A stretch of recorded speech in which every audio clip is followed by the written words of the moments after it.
On News Hour tonight, fuel scarcity persists as reps summon industry players. Gombe communities lament water shortage following power outages. NSCDC parades fall over Zamfara Eid shooting. On the foreign scene, Kenya searches for missing people amid deadly floods. Hello and welcome to the News Hour on Trust Television. I am Aisha Salihu. And we'll begin with the northwest parts of the country where the fuel scarcity in Kaduna is creating severe hardships for residents following hike in the transport fare, as well as the unavailability of vehicles to commuters to their destination. Trustee Bello Musa, who went round the metropolis, examines the extent at which the scarcity is affecting the transport system in the state. Here is the report. Kaduna is hit with the resurface of the fuel scarcity, which is disrupting the activities of commercial vehicle owners. The fuel scarcity has exposed us to another level of hardship. We are buying fuel at filling stations at the rate of 900 to 1,000 naira. Many of us have stopped operations because the owners are not accepting underpayment. Yesterday, I joined the queue around 9 a.m. and left around 8 p.m. without getting fuel. It is that bad. People have to wait for hours at the various bus stops before getting vehicles, yet pay the exorbitant fare to get to their destinations. You buy fuel from 300, from 500, 700, 800. Now you are now buying fuel, a liter of fuel, which you buy for a gallon before. You are buying for it for 1,000. Why? So how the transport will be? I have car, I pack it. I can't buy fuel. I'm trekking. That's just the truth. I can't afford to buy fuel in my car. I just have to pack it. And the more is there, is what? It's decaying, it's spoiling, things are spoiling, maintenance. As many are lamenting over the transport fare, these residents find solace in using bicycle. If there's anything they can do to curtail these pains, Nigerians are suffering. Nigerians are suffering. Look at almost everybody now is riding bicycle these days. It's not that we're enjoying riding the bicycle, it's just because of the way things are hard. Nothing is working. I have to switch over to the bike, to my bicycle, which I only use my energy. When I go home, I eat and I drink water and I rest. But I think I'm far much more better than some other people. As you can see, some people are trekking now. I don't have any problem going to any part of the metropolis.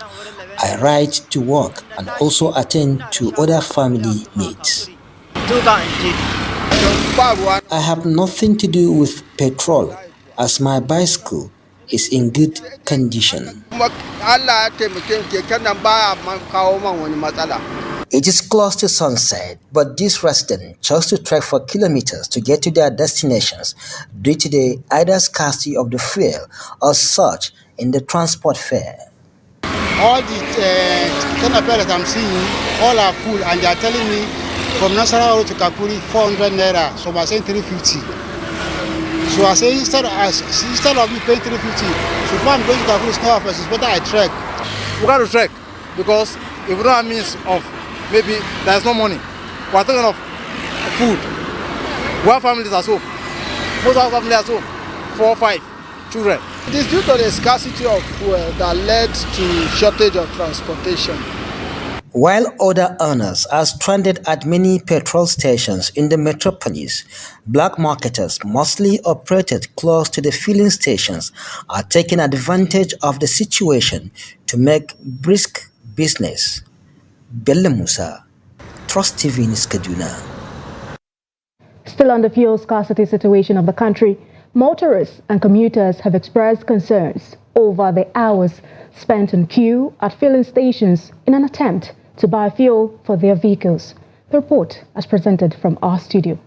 Trust TV findings revealed that only few filling stations in Oshodi along Lagos-Abeokuta Expressway, Ikorodu Road and Ikeja area dispense fuel causing overcrowding. This has resulted in long queues at the few filling stations selling the products. Further investigation showed that commercial vehicles stocked in the queue have also left many commuters. Chris Omosiri, who waited for 3 hours in the queue and was hoping for his turn to get fuel, described the scarcity as unfortunate, lamenting that it is bearing untold hardship on the citizens. I'm supposed to be in the office right now, but it's 10:27.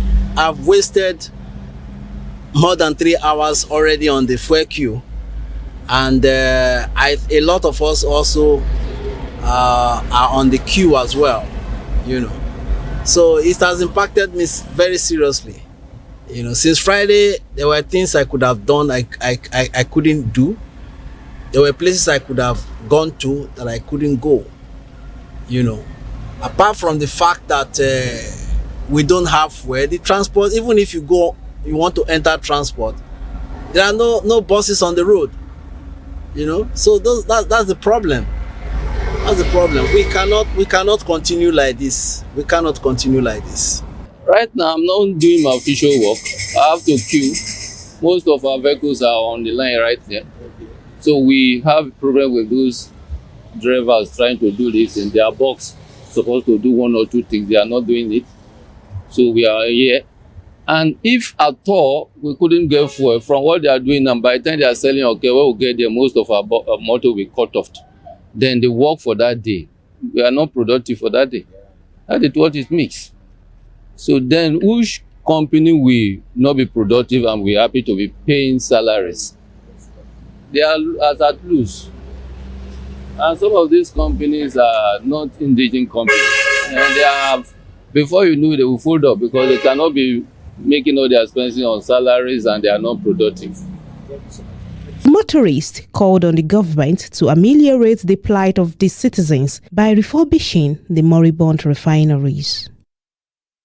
And to the north-central part of the country, the poor state of energy supply in Nigeria has forced businesses like those in the ICT sector to depend on generators for operation.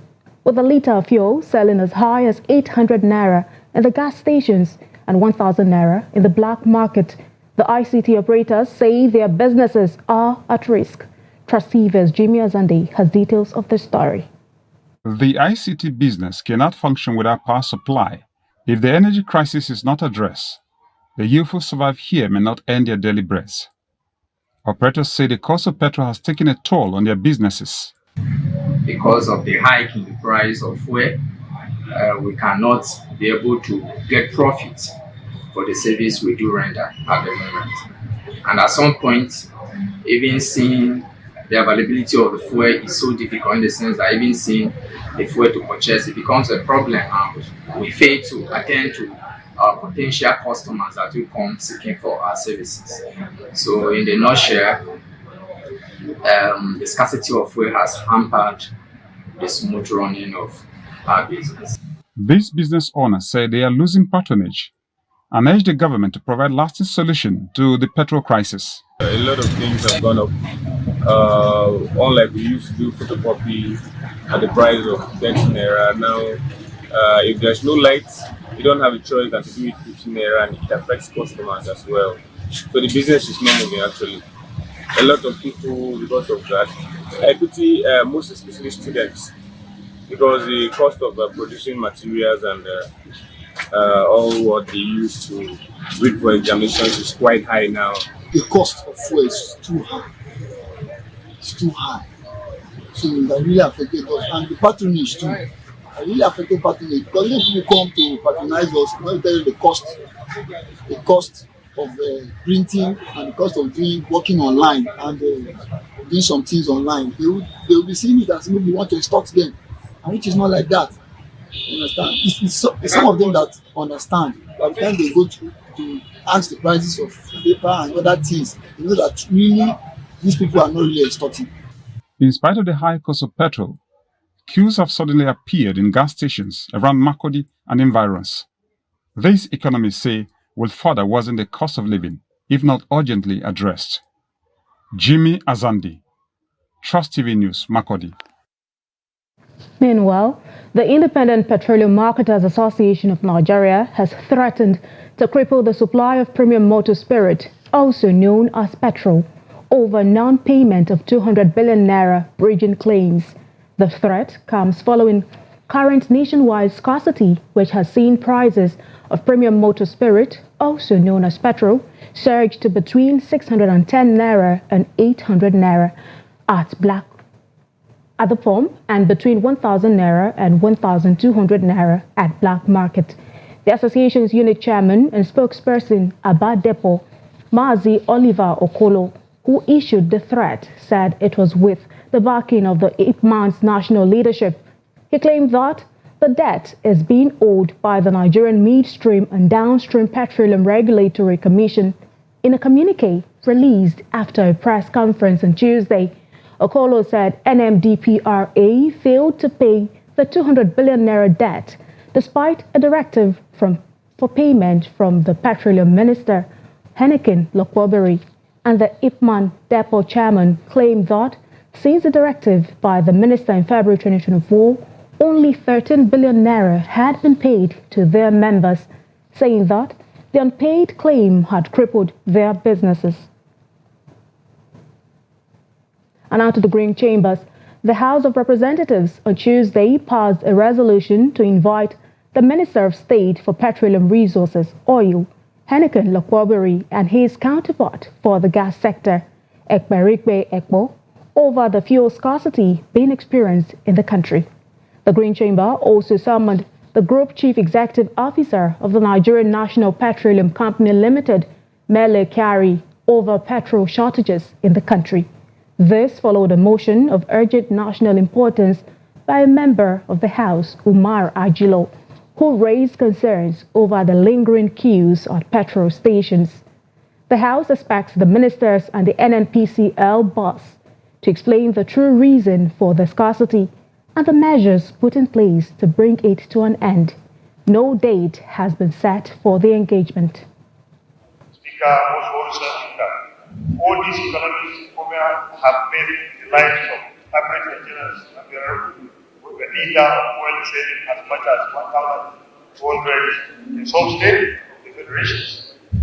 Speaker, my dear colleagues, First Assembly was right in this occasion to ensure that lasting measures are taken to address this unfortunate and correct situation permanently in the interest of all Nigerians.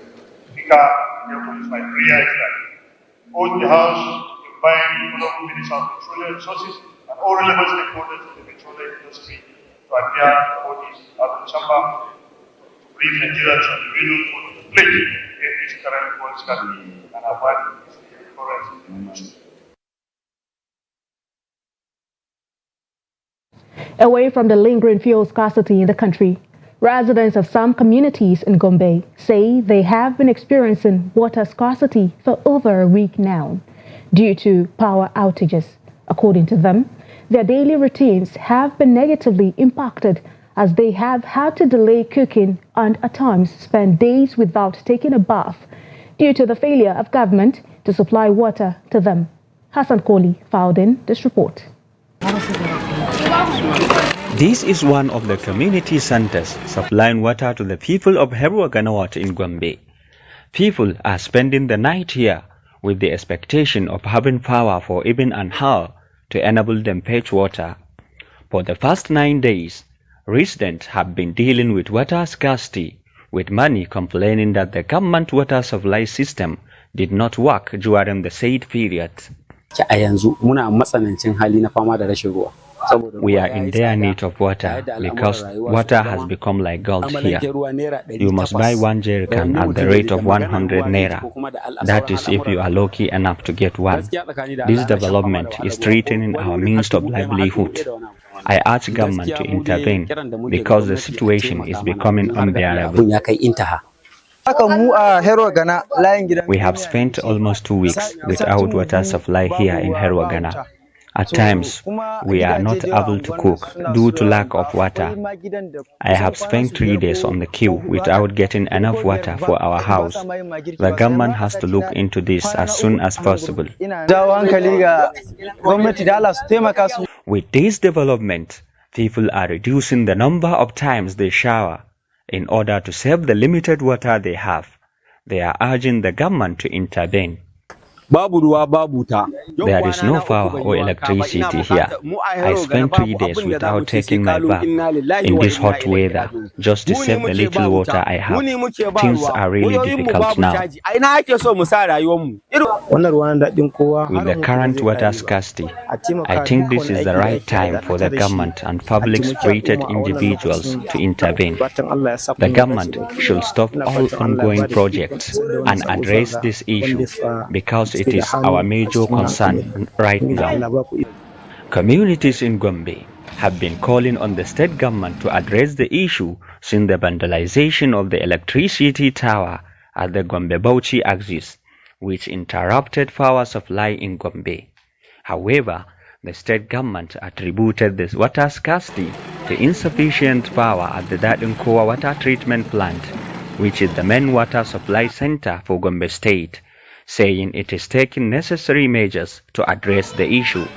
Hassan Lawan Koli, Trust TV News, Gombe. And to security matters, the Zamfara State Command of the Nigeria Security and Civil Defense Corps has paraded 4 persons who participated actively in breaching public peace and burning down the operation vehicle of the Corps during the April 10th Eid prayers held at the Central Eid Ground in Gusau. The spokesperson of the Corps in Zamfara State, Iko Oche, while parading the suspects on behalf of the state commandant, said the group had planned to cause mayhem at the Eid prayer ground as revenge for a fight with a group called Yan Arle at a gold mining site in Niger Republic.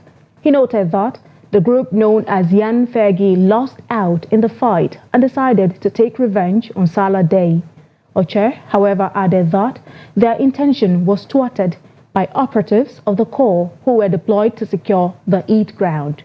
He therefore warned miscreants to desist from fomenting crisis, as the law will deal decisively with anyone caught without hesitation. Meanwhile, the state commandant Sani Mustafa, on behalf of the Corps, said the death of the teenage girl was highly regrettable. He assured the public of the readiness of the Corps to professionally protect the lives and properties of all and sundry in the state. Still on security matters, soldiers from the 6th Brigade Nigerian Army under Operation Wellstroke in Taraba State have cleared a kidnappers' camp and rescued some kidnapped victims. The acting director, Army Public Relations, Lieutenant Oni Olubodunde, said in a statement issued on Tuesday that a kidnappers' camp was located at Punkun area of Fikyu in Usa local government area of the state. Olubodunde further stated that the soldiers who were working on intelligence reports also recovered several arms and ammunition. He added that troops deployed at Kufai Amadu and Kasuan Haske, in collaboration with troops from Subsector 1A of Operation Wellstroke OPWS, also cleared a hideout of terrorists in Vingir village of Kasina Ala local government area of Benue State.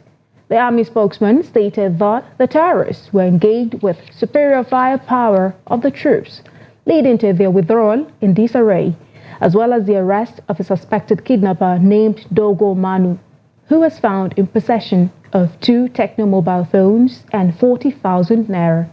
He said a further search at the kidnappers' camp led to their recovery of 1 AK-47 rifle.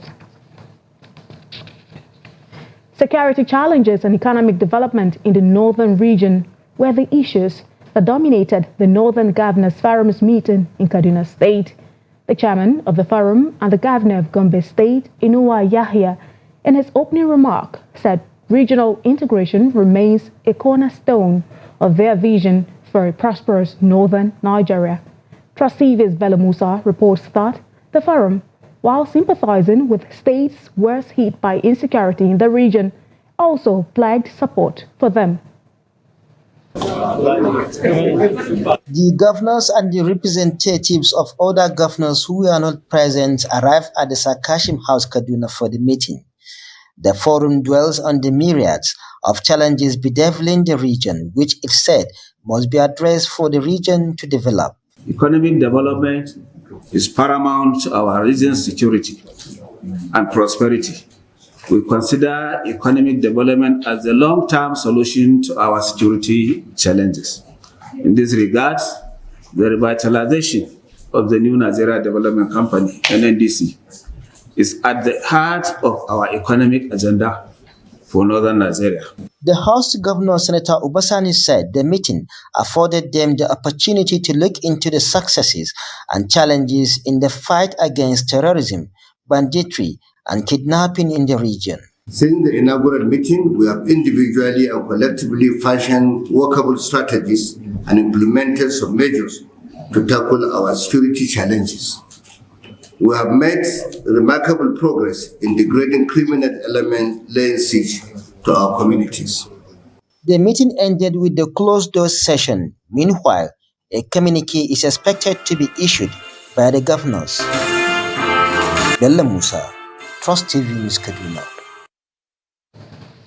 The need to curb banditry, which has been identified as the new threat to occupational safety in Nigeria, has again been brought to the fore. This follows the negative impact of the banditry, which leaves in its wake trails of killings, kidnappings, as well as abandonment of farms by farmers who also bear the brunt of the bandits' attacks.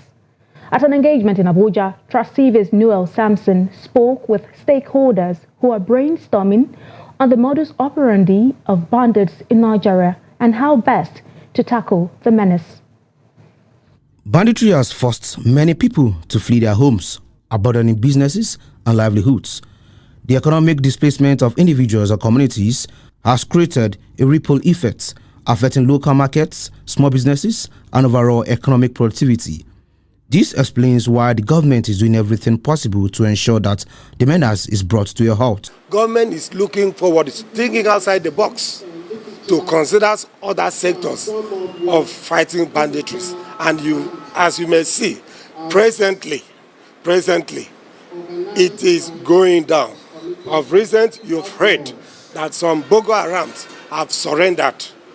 Niger State government, since this present government came on board, we have been working, the governor has been working assiduously to ensure that the issue of banditry is brought to an end. He has been collaborating with the Army, Air Force, Police, and every other security agencies are working seriously to ensure that all issue of banditry in the designated local government where these banditry are found in the state are brought to an end.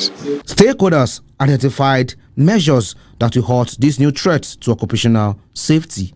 Bringing in environmental safety issues can create a lot of jobs. So when you create these jobs, you take a lot of young people who are on the street, who are looking for a means of survival through crime, to go and be gainfully employed.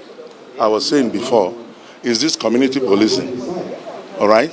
Which we said, use the people in the community, they know who is a stranger and they know who is a bona fide member of the community. Communities must rise to sensitize their members not to involve, not to get recruited into this. And that has to do with the reward system. So that for those who are doing the right thing within the community should be encouraged and supported. Skills acquisitions and grants should be given to the unemployed youths so that they will have something doing. And that will discourage them from joining the banditry. The increasing attacks by bandits have led to the destructions of lives and properties, displacement of people from their communities, and a growing number of widows, widowers, and orphans who now reside in IDPs. Noel Sampson, Trust TV News, Abuja. In education, the Joint Admissions and Matriculation Board has attributed the delayed announcement of the 2024 Unified Tertiary Matriculation Examination results to a system error. According to the examinations body, the error was caused by a programmed deadline extension for candidates. Habibat Ajayi has details. JAMB had postponed the release of results to ensure the credibility and integrity of the examination outcome. Previously, UTME results were typically released within 1 or 2 days after the exam. However, JAMB identified issues with early result releases, including concerns related to technology-enabled malpractice, such as impersonation and result manipulation. JAMB Registrar Isiaq Oleyede announced that 1,989,668 candidates registered for the 2024 UTME, with 1,904,189 candidates present on exam day. He said a total of 80,810 candidates were absent, while 2,899 candidates were present, but their identity could not be verified. As we release the result of the 2024 UTME, we are proud and determined to continue to deliver on our mandates. Therefore, 64,624 results are under investigation for reasons of one, verification that I have told you. That takes 2,896. Procedural investigation is also there, 4,594. Then we also have center-based investigation, where we have allegations against some centers and we need to check and recheck. They have 57,056 in 18 centers across the country. There are 12 in Edo, 3 in Akwa Ibom, 2 in Delta, and 1 in Kwara. Reacting to the delay, an educationist, Yusuf Oriyomi, affirmed JAMB's credibility despite the inches experienced this year, noting that such challenges were not unexpected in the nation's educational environment. I want support going back to individual institutions organizing their exams. I think what we have with JAMB, it's allowing us to have a global picture. When the result comes out, JAMB reads out the statistics, and it enables the regulators, the education, the Ministry of Education, the various quality assurance department to start assessing. At the moment, you can compare state A with state B. You can compare performances in subjects and all of that, because nationwide we have written the same question, we have written the same exam. But the moment you localize it, you ask individual institutions to start writing an exam, you will not have the data to take decisions anymore. He urged stakeholders to fully support the education sector to facilitate positive advancement in the system. Habibat Ajayi, Trust TV News, Abuja. Meanwhile, in the recently released results of the 2024 Unified Tertiary Matriculation Examination, it was revealed that out of 1,842,464,000 candidates, a staggering 1,402,490 failed to score 200 out of 400 marks. This represents 78% of the candidates whose results were released by JAMB. Take a look. Among those who took the examination, 8,401 candidates scored 300 and above, 77,070 scored 250 and above, and 439,974 scored 200 and above. The top scorers were not named, as JAMB considered the UTME a ranking examination and admission criteria varies across institutions. However, the result of 64,624 candidates were withheld pending investigation. Additionally, 80,810 candidates were absent out of the 1,989,664 who registered for the examination. JAMB conducts examination in 9 foreign centers to promote Nigeria's institution internationally and uphold academic traditions. This is a news hour on Trust Television. Still to come. Youth turn to menial jobs as unemployment bites head. We'll bring you insights and details of this story and more after the break. Don't go away. We'll be right back.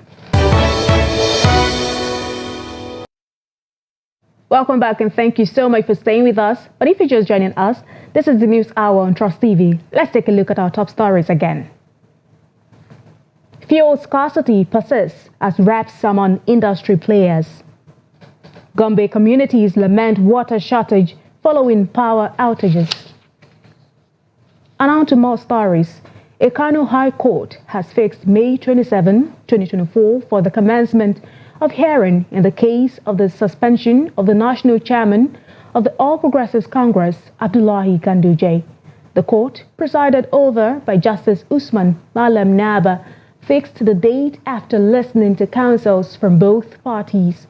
The applications are preliminary objection, joint application and challenge of jurisdiction of the court to entertain and hear the matter.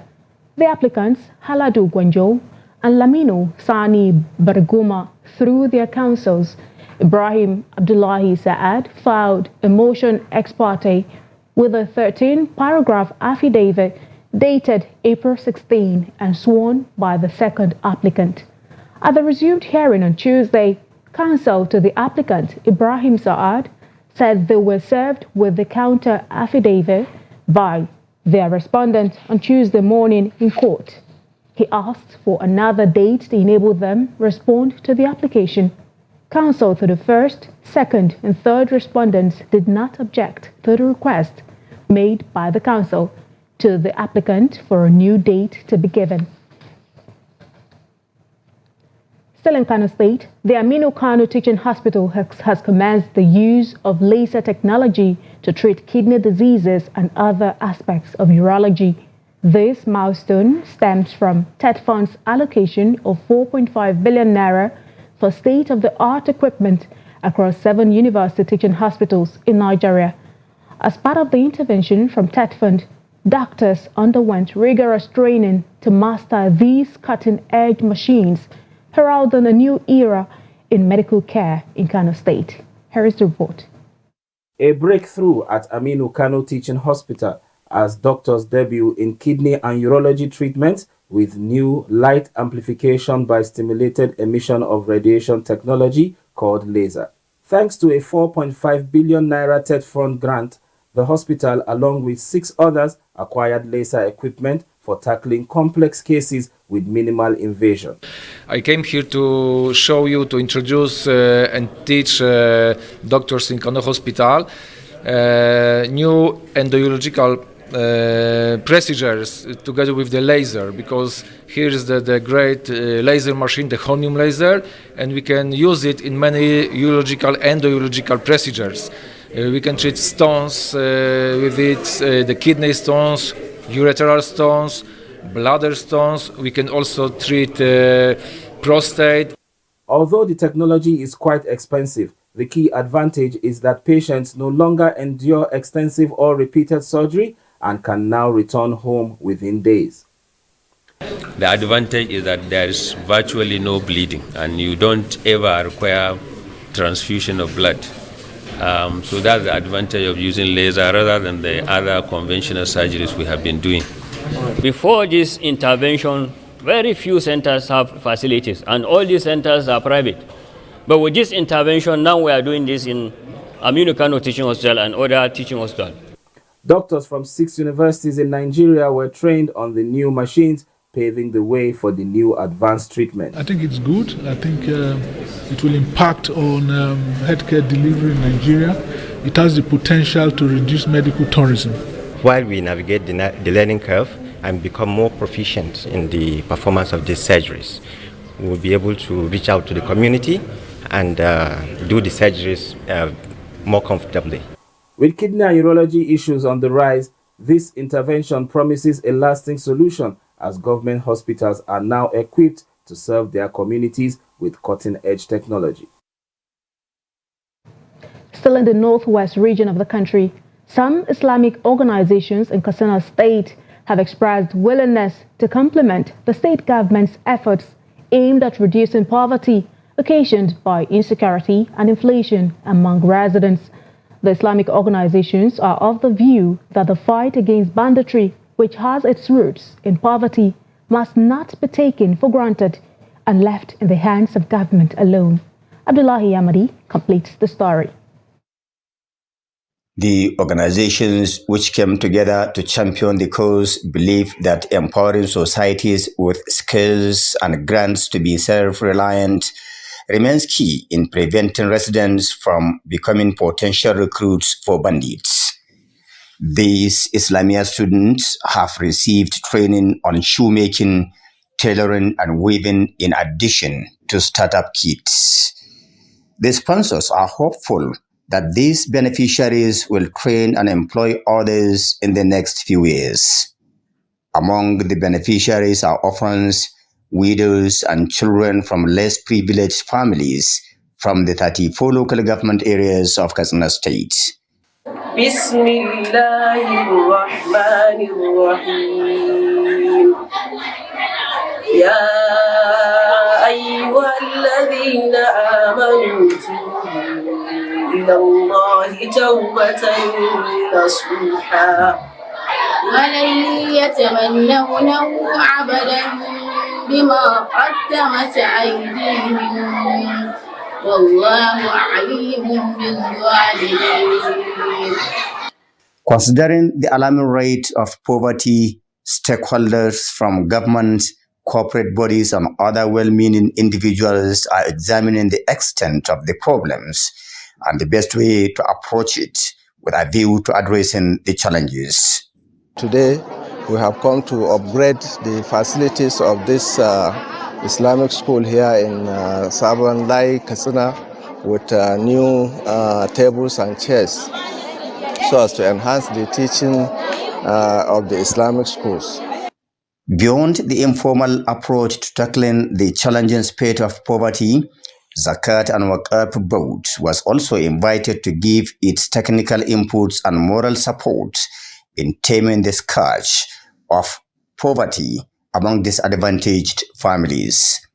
The Zakat Board, represented by the Secretary Abubakar Bindawa, outlined some of the programs initiated, as well as the government's intention to partner private organizations to reduce poverty among residents. Here, what we are here for, the Zakat Board, is we are to ensure that there is formalization and there is restructuring and also organization of Zakah and Waqf activity in Katsina State. So we are here to send our goodwill message and also to call on other people within Katsina and outside Katsina to emulate the good work of this foundation. Public commentators are advocating the immediate implementation of both government and other non-governmental organizations' programs aimed at reducing poverty, while upscaling skills acquisition initiatives to salvage the ugly situation. Abdullahi Ismayamadi, Trust Television News, Katsina. We move over now to the southeast region. Youth in Imo State are now taking to menial jobs at various construction sites in the state to survive the biting economy occasioned by rising inflation. Trustee Viz Ajibade Praise reports that across the length and breadth of the state, building sites are dotted with youth who are taken to bricklaying to put food on the table. For the youths at this construction site, there are no better option for them than what they are doing here in order to feed. Though they are popularly known and called bricklayers, but they address themselves as building engineers. One of them, Emmanuel Dike, said they have built many houses from scratch to finish in the Owerri metropolis. We used to pack the cement and chalk the block while working. So what is your job called? What is it called? It's called building engineer. Okay, you are a building engineer. Where did you learn this from and how long did you stay to learn this work? I learned this work from Abia State, where my maternal home. From one Musa. So that is my boss, and he taught me the work good and perfect. Right. So I use it to feed my family and to take care of my needs. With no formal education nor certification, they are good at what they do. Narrating their journey to how they became so skilled in building, they said the desire to be independent pushed them into learning the vocation from a seasoned builder who taught them the rudiments. The nature of my job is building engineer. Why I decided to do it is for me to see something to cope up with. So for me not to rely on anybody to feed on. Like I made a lot of money there. By God's grace, I made a lot of money. While they regret that government of the day has not been able to provide them jobs that can help take care of their needs and reduce crime, they call on youths who are still idle to get skilled that will get them out of idleness. Due to the situation of the country, and then things are increasing every day, so we are now taking per day work 10,000 naira, and while labor take 5,000 or 4,500. They should try and look for something to hold. And occupation is good, because why I'm working like this, I use this as a help to myself to feed my family and to take care of my mom. My advice for them is that, in this country hardship, they have to go and find something doing, because tomorrow if they are stealing, the stealing may not favor them. This hunger is everywhere, so that you can see something to cope up with. So you have to find something doing. Don't stay idle. At a time like this, when most Nigerians are looking out for alternative means of survival amidst the economic hardship, these youths are urging their counterparts across the nation to acquire skills that will put food on their table other than taking to crime. Ajibade Praise, Trust TV News, Owerri. And to the House of Assembly, the House of Representatives Committee on Information, National Orientation, Ethics and Values has expressed concerns about the inadequate funding of the ministry, despite its crucial role in shaping Nigeria's image. These concerns were highlighted during the committee's oversight visit to Radio House, Abuja, the headquarters of the ministry, which is tasked with the responsibility of value reorientation and public engagement. Trustee Shafiu Suleiman reports. With a budgetary provision of just over 300 million naira, lawmakers visiting the Ministry of Information and National Orientation expressed concerns that the ministry cannot effectively create a favorable image for Nigeria, especially considering the competitive media environment. Concerning the funding, even during the budget, we complained that what we were having budgeted cannot take even one of the agencies under the ministry to anywhere. Because this committee, this ministry has a very important responsibilities and roles to play in shaping and remodeling this country. A lot of social vices are out there. You see the way some of our youth are behaving, and that was not the way we were brought up. So somebody needed to reorientate them, to bring them back on track. While empathizing with the ministry's struggle to function in an unfavorable operating environment, lawmakers emphasized the need for a supplementary appropriation to enable the ministry to fulfill its mandate effectively.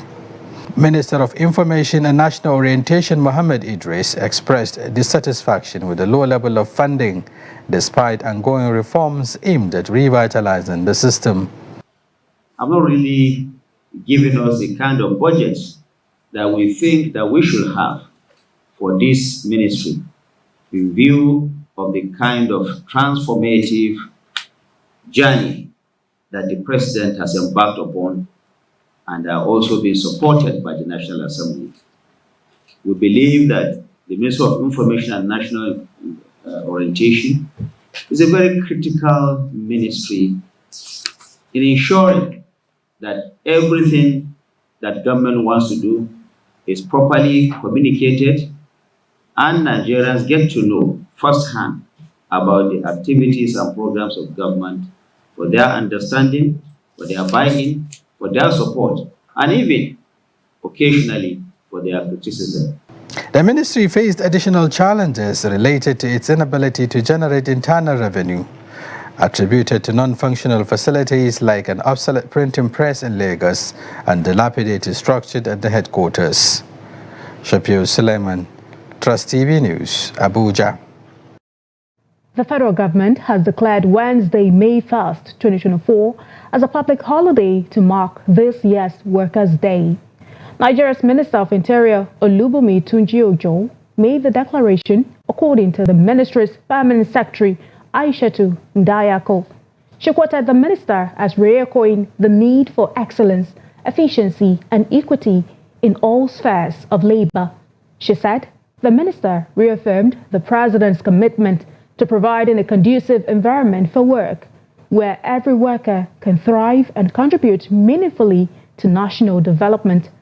The minister, who acknowledged the contribution of workers, called for more measures to mitigate the adverse effects of climate change through synergy. And in business, let's join Yusuf Akogo.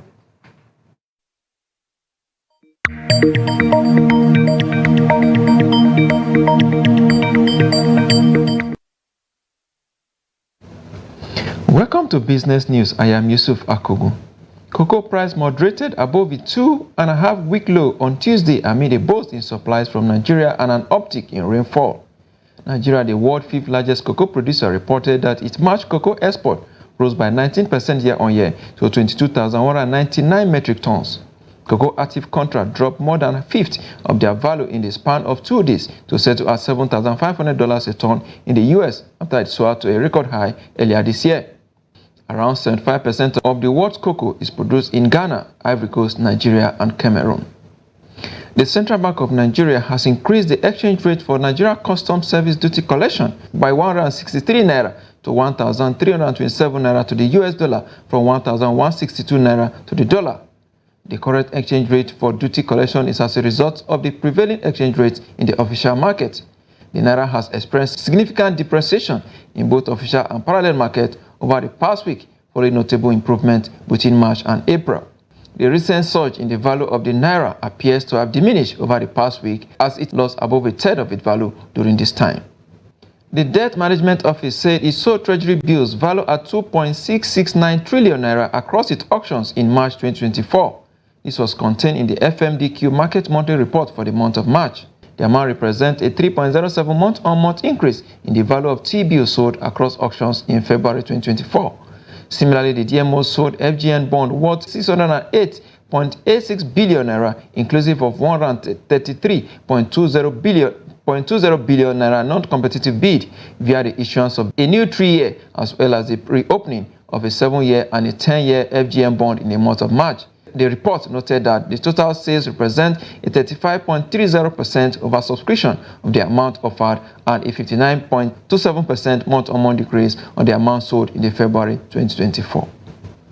Nigeria's equities market rebounds on Tuesday as foreign portfolio investors renewed interest in equities. Let's see how the market went down today. We see some of the gaining equities. NACO leading that table there by 10% to close at 36 naira and 30 kobo per share. CAP PLC up there 10% as well, 28 naira and 60 kobo per share. And then UACN, one of the oldest company quoted on NGS, up as well 10% to close at 14 naira and 85 kobo per share. Of course, this has dragged push up the market by 0.35%. Volume of trade 552.209 million shares, value at 14.919 billion naira in a days of 9,350 lead exchanges among investors today. Of course, the all share index still way below 100,000 basis point there. Top trading equities, JITCO leading that table, 245.459 million shares traded today, the biggest for the day. FBN First Bank of Nigeria holding 45.468 million shares. Of course, Access Corporation 42.872 million shares. A banking sector affair we have today on the NJS floor. The losing equities at the close of business today as well. Dangote Sugar there leading that table, 99.95% in loss to close at 38 naira and 90 kobo per share. Computer Warehouse Group CWG also down there 9.82% to close at 5 naira and 5 kobo per share. Of course, Vitafoam also down 9.81% to close at 17 naira per share there. That's the highlight of stock trading as it went down this Tuesday on the floor of NGS. Let's see the global stock market for today.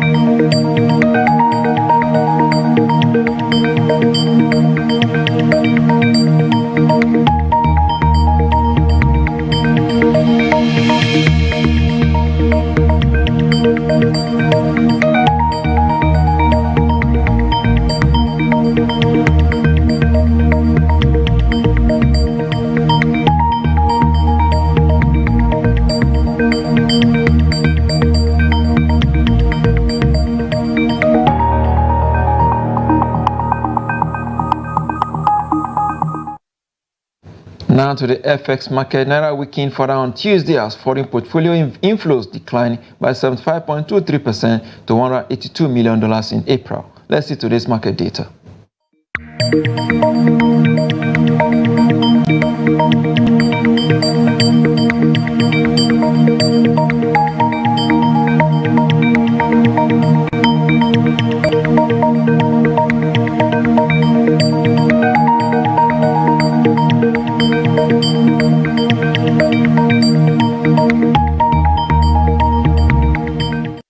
Oil prices steady on Tuesday as Israeli Prime Minister Benjamin Netanyahu says Israel will attack Rafah with or without hostage deal.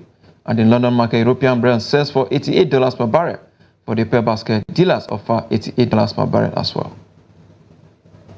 And that's business. I am Yusuf Akogu.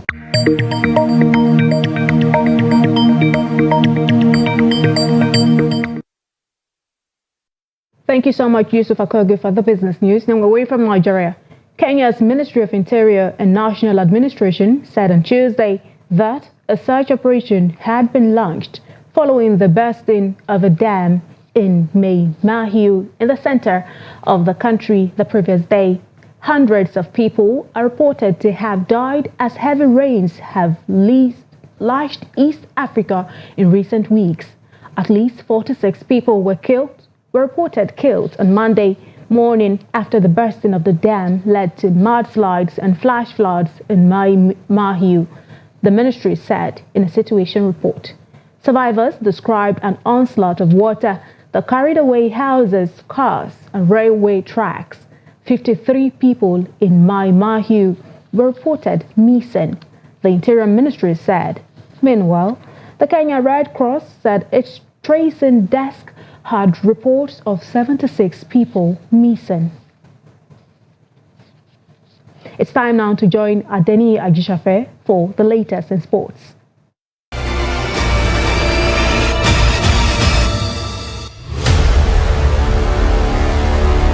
Bayelsa United secured a remarkable win against Rivers United in a rescheduled game played on Tuesday in Yenagoa. The match was suspended on Monday due to heavy rain. Bayelsa United was leading during the game before the suspension. Ekeresi Okori put Bayelsa United ahead in the 4th minute before Kazi Zinaya leveled the game for the Pride of Rivers. Munir Abdurrahman scored the winning goal to hand Bayelsa United a well-deserved win. The Nigerian Premier Football League will be on hold until Rivers United complete their outstanding matches. And still on football, head coach of Nigerian National Under-17 women's team, Bankole Oluokere, said that his side won't underrate West African rivals Burkina Faso. The Flamingos will face Burkina Faso in the two-leg third-round clash of 2024 FIFA Under-17 Women's World Cup qualifiers next month. He assured that they will work hard to ensure that the team secure qualification, while noting that before the World Cup, a balanced team will be set up. Oluokere invited 25 players to camp ahead of next month's clash. The first leg of this third-round fixture is scheduled for 34 August Stadium in Ouagadougou on 12th May, with the return leg billed for the Mashood Abiola Stadium, Abuja, on 18th May. Fulham have been fined £75,000 by the Premier League and handed a 6-month ban for registering academy players currently or previously registered with another club. The punishment relates to a payment made by the cottagers to Baham Blazers FC following Fabio Carvalho's move to Liverpool.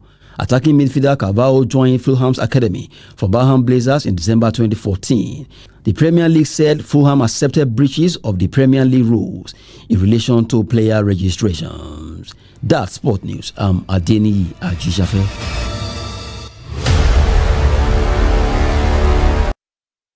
That sums up the details of the news hour on Trust TV tonight. But remember, you can always follow us across all of our social media platforms and also join our YouTube live stream for my news programs and documentary.